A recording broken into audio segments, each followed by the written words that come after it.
Fabric के अंदर, right. इसका गरारा बना हुआ है, ठीक है, शिफॉन फैब्रिक के अंदर एम्ब्रॉयडर्ड वर्क के साथ, राइट। वर्क देखो कितना प्यारा वर्क हुआ गरारे के ऊपर, शिफॉन के अंदर है।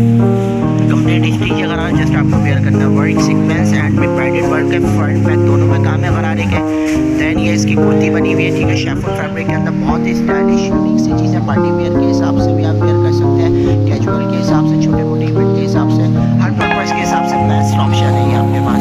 वर्क भी बहुत प्यारा हुआ हुआ है, डिसेंट सा वर्क हुआ हुआ है, सिंपल सा काम हुआ हुआ है, कुर्ती भी गरारे के साथ है, ठीक है।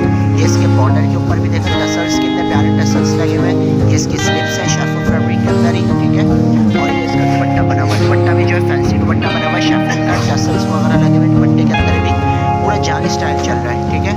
कलर्स कॉम्बिनेशन भी बहुत प्यारे प्यारे, एक से बढ़ के एक कलर है। एक ये ब्लू कलर है, पिस्ता पिंक,